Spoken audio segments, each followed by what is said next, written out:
നമുക്ക് ഇന്നൊരു green peas കറി ഉണ്ടാക്കിയാലോ. വളരെ ഈസി ആയിട്ട് ഉണ്ടാക്കാം, പക്ഷെ നല്ല ടേസ്റ്റ് ആണ് കേട്ടോ. നമുക്ക് ചപ്പാത്തിയുടെ കൂടെയും അതുപോലെ തന്നെ പുട്ടിൻ്റെ കൂടെയും അപ്പത്തിൻ്റെ കൂടെയും എല്ലാത്തിൻ്റെ കൂടെയും നല്ല കോമ്പിനേഷൻ ആയിട്ട് കഴിക്കാൻ പറ്റുന്ന ഗ്രീൻ പീസ് കറിയാണ്. സാധാരണ നമ്മൾ ഇങ്ങനെ ഗ്രീൻ പീസ് കറി ഉണ്ടാക്കാറില്ല കേട്ടോ. അപ്പോൾ നിങ്ങൾ ഇതുപോലെ ഗ്രീൻ പീസ് കറി ഉണ്ടാക്കിയിട്ടില്ലെങ്കിൽ ഉറപ്പായിട്ടൊന്ന് ട്രൈ ചെയ്യൂ. അപ്പോൾ നമുക്ക് എങ്ങനെയാണ് നമ്മുടെ ഗ്രീൻ പീസ് കറി തയ്യാറാക്കുന്നത് നോക്കാം. നമുക്ക് നമ്മുടെ ഇൻഗ്രീഡിയൻസ് നോക്കാം. ഞാനിപ്പോൾ 1.5 കപ്പ് ഗ്രീൻ പീസ് സോക്ക് ചെയ്തെടുത്തിട്ടുണ്ട്. അതിലേക്ക് വേണ്ട അളവുകളാണ് കേട്ടോ പറയുന്നത്. ഒരു വലിയ ക്യാരറ്റ് എടുത്തിട്ടുണ്ട്, 4 സവോള നീളത്തിൽ കട്ട് ചെയ്തെടുത്തിട്ടുണ്ട്. മീഡിയം വലിപ്പമുള്ള 4 സവോളയാണ് എടുത്തിട്ടുള്ളത്. ഇത് നമുക്ക് അരയ്ക്കാനും അതുപോലെ വഴറ്റാനും 2 കാര്യത്തിനും കൂടിയാണ് 4 സവോള എടുത്തിട്ടുള്ളത്. നിങ്ങൾക്ക് ഗ്രേവി കുറച്ച് മതി എന്നുണ്ടെങ്കിൽ 3 സവോള എടുത്താൽ മതി. പിന്നെ എടുത്തിരിക്കുന്നത് 4 പച്ചമുളകാണ്. എന്താണെന്ന് വെച്ചാൽ നമ്മൾ ഈ ഒരു കറിയിൽ മുളക് പൊടി ചേർക്കില്ല, അതുകൊണ്ടാണ് പച്ചമുളക് എടുത്തിട്ടുള്ളത്. പിന്നെ ഒരു വലിയ പീസ് ഇത്ര ഉള്ളൊരു പീസ് ഇഞ്ചി എടുത്തിട്ടുണ്ട്. 4-5 അല്ലി വെളുത്തുള്ളി എടുത്തിട്ടുണ്ട്. വലിയ വെളുത്തുള്ളി ആണെങ്കിൽ 2 അല്ലി മതി, ചെറുതാണെങ്കിൽ 5-6 അല്ലി എടുക്കാം. പിന്നെ ഒരു 1/4 കപ്പ് തേങ്ങ ചിരവിയതെടുത്തിട്ടുണ്ട്. തേങ്ങ ഈ ഒരു കറിക്ക് നിർബന്ധമാണ് കേട്ടോ.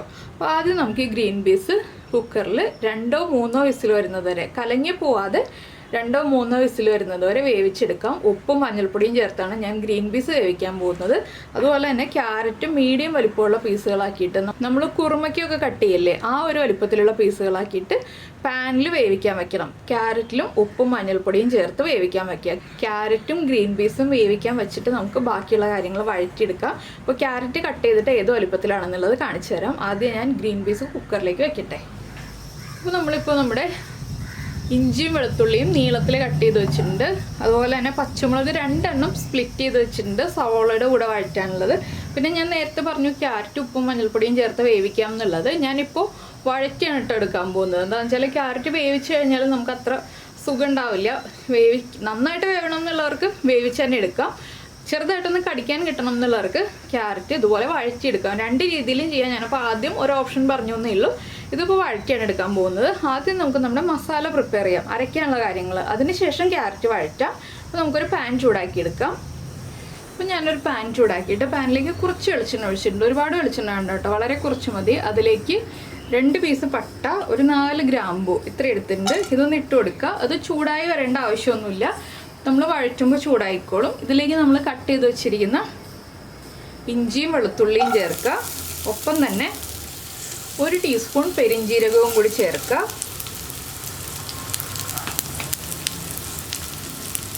പിന്നെ നമ്മൾ ചേർക്കുന്നത് നമ്മൾ എടുത്തു വെച്ചിരിക്കുന്ന സവോളയിൽ നിന്ന് പകുതി, 2 സവോള. നിങ്ങൾക്ക് എത്രത്തോളം അരപ്പ് വേണം എന്നുള്ളതനുസരിച്ച് 2 സവോളയും 2 പച്ചമുളകും ഞാൻ ചേർത്തിട്ടുണ്ട്. ഇതൊന്ന് വഴറ്റിയെടുക്കുക. സവോളയുടെ കളറൊന്നും മാറി വരണ്ട. സവോളയുടെ ആ ഒരു റോ ടേസ്റ്റ് മാറി സവോള ഒന്ന് ട്രാൻസ്പെറൻ്റ് ആയി വരണം, അത്രയും വഴറ്റിയാൽ മതി. അപ്പോൾ ഈ സവോളയ്ക്ക് കുറച്ച് ഉപ്പ് ചേർത്ത് കൊടുക്കുക. ചെറിയൊരളവിൽ മാത്രം ഉപ്പ് ചേർക്കുക. ഇനി ഒന്ന് സവോള ട്രാൻസ്പെറൻ്റ് ആയി വരുന്നത് വരെ നമ്മൾ ഇളക്കി കൊടുത്തുകൊണ്ടിരിക്കുക. ഇപ്പോൾ ഇനി ഇതിലേക്ക് ഒന്നും ചേർക്കാനില്ല, കുറച്ച് കഴിഞ്ഞിട്ടാണ് നമുക്ക് ബാക്കിയുള്ള കാര്യങ്ങളൊക്കെ ആഡ് ചെയ്യാനുള്ളത്. ഇപ്പോൾ നമ്മുടെ സവോള ഒന്ന് ട്രാൻസ്പെറൻ്റ് ആയി വന്നിട്ടുണ്ട്, ഇത്രയും മതി. ഇതിലേക്ക് നമുക്കൊരു 2 ടീസ്പൂൺ മല്ലിപ്പൊടി ചേർത്ത് കൊടുക്കാം. മഞ്ഞൾപ്പൊടി നമ്മൾ ഗ്രീൻ പീസിൽ ചേർത്തിട്ടുണ്ട്, അതുകൊണ്ട് ഇനി മഞ്ഞൾപ്പൊടി ചേർക്കേണ്ട ആവശ്യമില്ല. മല്ലിപ്പൊടി ചേർത്തിട്ട് മല്ലിപ്പൊടി ഒന്ന് കുക്കാവുന്നത് വരെ ഇളക്കി കൊടുക്കുക.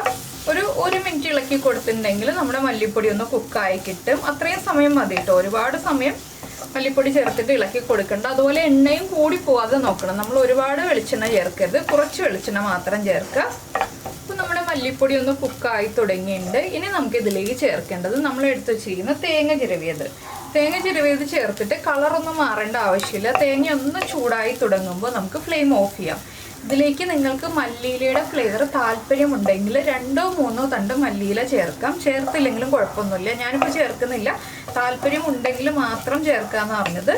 തേങ്ങ ചേർത്തിട്ട് ഒന്ന് ചൂടായി വരുമ്പോൾ ഒരു 1/2 മിനിറ്റ് ഒന്ന് ചൂടായാൽ മതി. തേങ്ങയുടെ കളറൊന്നും മാറണ്ട, തേങ്ങയുടെ റോ ടേസ്റ്റും മാറി വരണ്ട. ഒന്ന് ചൂടായി വരുമ്പോൾ നമുക്ക് ഫ്ലെയിം ഓഫ് ചെയ്യാം. ഇനി നമുക്കിതൊന്ന് ചൂട് മാറാൻ വയ്ക്കാം. അതിനുശേഷം ഇതേ പാനിൽ തന്നെ നമുക്ക് ബാക്കിയുള്ള കാര്യങ്ങൾ ചെയ്യാം. പിന്നെ ഒരു കാര്യം ശ്രദ്ധിക്കേണ്ടത്, ഇതിലേക്ക് വെള്ളം ചേർക്കുമ്പോൾ നമുക്ക് ചൂടുവെള്ളം മാത്രമേ ചേർക്കാൻ പാടുള്ളൂ, പച്ചവെള്ളം ചേർക്കരുത്. അപ്പോൾ നമ്മുടെ കറിയുടെ ടേസ്റ്റ് തന്നെ മാറിപ്പോകും. അപ്പോൾ ഞാനിതെല്ലാം ഈ പാനിൽ നിന്ന് മാറ്റിയിട്ട് അതിനുശേഷം ഇതേ പാനിൽ തന്നെയാണ് ഞാൻ ബാക്കിയുള്ള കാര്യങ്ങളൊക്കെ ചെയ്യുന്നത്. അപ്പോൾ നമ്മൾ അതേ പാൻ തന്നെ വെച്ചിട്ടുണ്ട്. ഞാൻ കുറച്ചുകൂടി വെളിച്ചെണ്ണ ഒഴിച്ചു. ഇതിലേക്ക് നമ്മൾ കട്ട് ചെയ്ത് വെച്ചിരിക്കുന്ന ക്യാരറ്റും പച്ചമുളകും ചേർക്കുകയാണ്. ഇനി ഈ ക്യാരറ്റ് ഒന്ന് കുക്കായി വരുന്നത് വരെ നമുക്ക് വഴറ്റി കൊടുക്കാം. ക്യാരറ്റിലേക്ക് ഞാൻ ഇപ്പോൾ ഉപ്പ് ചേർക്കുന്നില്ല കേട്ടോ. ക്യാരറ്റ് ഒന്ന് വന്ന് കഴിയുമ്പോൾ ഉപ്പ് ചേർക്കുള്ളൂ. അപ്പോൾ നമ്മൾ സവോള വഴറ്റിയപ്പോൾ ഉപ്പ് ചേർത്തിട്ടുണ്ട്, ഗ്രീൻ പീസിൽ ഉപ്പ് ചേർത്തിട്ടുണ്ട്. ഇനി ക്യാരറ്റ് വഴറ്റുമ്പോൾ നമ്മൾ ഉപ്പ് ചേർത്ത് കൊടുക്കും. അതുകൊണ്ട് തന്നെ വളരെ ചെറിയ അളവിൽ മാത്രം എല്ലാ കാര്യങ്ങളിലും ഉപ്പ് ചേർക്കുക. അപ്പോൾ ക്യാരറ്റ് ഒന്ന് കുക്കായി തുടങ്ങട്ടെ. അതിനുശേഷം നമുക്ക് ബാക്കിയുള്ള കാര്യങ്ങൾ ഓരോന്നായിട്ട് ആഡ് ചെയ്യാം. അപ്പോൾ നമ്മുടെ ക്യാരറ്റൊക്കെ ഒന്ന് കുക്കായി തുടങ്ങുന്നുണ്ട്. ഓവർ കുക്കായി പോകണ്ട, ക്യാരറ്റ് നന്നായിട്ട് മൊരിഞ്ഞും പോകണ്ട. ഇനി ഇതിലേക്ക് നമുക്ക് ബാക്കിയിരിക്കുന്ന 2 സവോള ചേർത്ത് കൊടുക്കാം. സവോളയുടെ കൂടെയും ക്യാരറ്റ് കുക്കായിക്കോളും. ഇനിയാണ് നമ്മൾ ഉപ്പ് ചേർക്കാൻ പോകുന്നത്. സവോളയ്ക്കും ക്യാരറ്റിനും എല്ലാം ആവശ്യമായ കുറച്ച് ഉപ്പ് ചേർത്ത് കൊടുക്കുക. 1 തണ്ട് കറിവേപ്പിലയും ചേർത്ത് കൊടുക്കുക. ഇനി നമുക്കിത് നന്നായിട്ടൊന്ന് വഴറ്റിയെടുക്കണം. സവോളയുടെ കളറൊന്ന് മാറി വരുന്നത് വരെ നന്നായിട്ടൊന്ന് വഴറ്റുക. അപ്പോൾ നമ്മുടെ ക്യാരറ്റും കൂടി കുക്കായി കിട്ടും. ഈ സമയത്ത് നമുക്ക് നമ്മുടെ അരപ്പ് അരച്ചെടുക്കാം. വെള്ളം ചേർത്തിട്ട് അരച്ചെടുക്കണം. ഫൈൻ പേസ്റ്റായിട്ട് അരയ്ക്കേണ്ട, ചെറിയ തരിതരിപ്പോടുകൂടി അരച്ചെടുക്കാം. അപ്പോൾ നമ്മുടെ ക്യാരറ്റും സവോളയും നന്നായിട്ട് വഴന്ന് വന്നിട്ടുണ്ട്. ഇത്രയും മതി. ഇതിലേക്ക് നമ്മൾ റെഡിയാക്കി വെച്ചിരിക്കുന്ന അരപ്പ് ചേർക്കാം. അരപ്പ് ഒരുപാട് വെള്ളം ചേർത്തല്ല അരച്ചെടുത്തിട്ടുള്ളത്, കുറച്ച് വെള്ളത്തിലാണ് അരച്ചെടുത്തിട്ടുള്ളത്. എന്താണെന്ന് വെച്ചാൽ നമുക്ക് ഈ അരപ്പും കൂടി ഇതിലേക്ക് ചേർത്തൊന്ന് വഴറ്റാനുള്ളതാണ്. അരപ്പിൽ നമ്മൾ പച്ചവെള്ളം ഒഴിച്ചാണല്ലോ അരച്ചെടുത്തിട്ടുള്ളത്. അതുകൊണ്ട് അരപ്പിൻ്റെ ആ റോ ടേസ്റ്റ് ഒന്ന് മാറുന്നത് വരെ ഒന്ന് ഇളക്കി വഴറ്റിയെടുക്കണം. ഇനി അരപ്പും കൂടി ചേർത്ത് നന്നായിട്ടൊന്ന് ഇളക്കി അരപ്പൊന്ന് കുക്കായി വരണം. ഒരു 2-3 മിനിറ്റ് ഒന്ന് ഇളക്കി കൊടുക്കുക. എല്ലാ കാര്യങ്ങളും നന്നായിട്ട് കുക്ക് ചെയ്ത് വേണം നമ്മൾ ഇതിലേക്ക് ആഡ് ചെയ്ത് കൊടുക്കാനായിട്ട്. അപ്പോൾ അരപ്പൊന്ന് കുക്കായി വരട്ടെ. ഇപ്പോൾ നമ്മുടെ അരപ്പൊന്ന് കുക്കായി തുടങ്ങിയിട്ടുണ്ട്. നമുക്കിതിലേക്കൊരു 2 പിഞ്ച് ഗരം മസാലപ്പൊടി ചേർക്കാം. 2 പിഞ്ച് മതി കേട്ടോ, അതിൽ കൂടുതൽ വേണ്ട. ഈ ഗരം മസാലപ്പൊടിയും കൂടി ചേർത്തൊന്ന് നന്നായിട്ട് ഇളക്കി കുക്ക് ചെയ്യുക. അപ്പോൾ അതുണ്ടോ പാനിൽ നിന്ന് വിട്ട് വരുന്ന ഒരു പാകത്തിലായിട്ടുണ്ട് നമ്മുടെ അരപ്പ്. ഇനി ഇതിലേക്ക് നമുക്ക് നമ്മൾ വേവിച്ച് വെച്ചിരിക്കുന്ന ഗ്രീൻ പീസും കൂടി ചേർത്ത് കൊടുക്കാം. ഗ്രീൻ പീസിലുള്ള വെള്ളത്തോടു കൂടി തന്നെ ചേർക്കാം.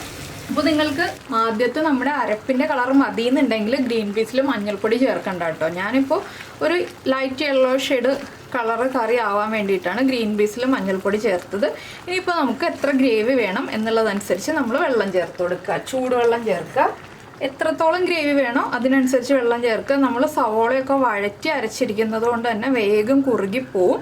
അപ്പോൾ കുറച്ച് വെള്ളം കൂടുതലായിട്ട് ചേർക്കാം കേട്ടോ, നമുക്ക് വേണ്ടതിനേക്കാൾ. എന്താണെന്ന് വെച്ചാൽ എല്ലാത്തിൻ്റെയും ഉപ്പൊക്കെ ഒന്ന് അങ്ങോട്ടും ഇങ്ങോട്ടും മിക്സായി ആ മസാല ടേസ്റ്റൊക്കെ ഒന്ന് പിടിച്ചു വരാനായിട്ട് നമ്മളൊരു 2 മിനിറ്റ് തിളപ്പിക്കും. അപ്പോൾ അതനുസരിച്ച് കുറച്ച് വെള്ളം കൂടുതലായിട്ട് ചേർക്കുക.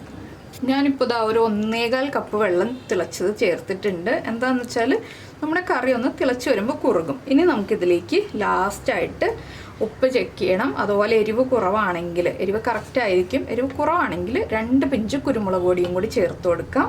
അത്രയേ ഉള്ളൂ നമ്മുടെ കറിയുടെ പരിപാടി. അപ്പോൾ നിങ്ങൾ ഇങ്ങനെ ഗ്രീൻ പീസ് കറി ഉണ്ടാക്കി നോക്കിയിട്ടില്ലെങ്കിൽ നല്ല റിച്ച് ആയിട്ടുള്ള ഗ്രീൻ പീസ് കറിയാണ്. പിന്നെ കൂടുതൽ റിച്ച് ആവണമെന്നുണ്ടെങ്കിൽ ഒരു 5 കാഷ്യൂനട്ടും കൂടി നമ്മൾ ആ സവോളയും തേങ്ങയൊക്കെ വഴറ്റിയെടുത്തില്ലേ അതിലേക്ക് ചേർത്തിട്ട് അരച്ചെടുക്കാം.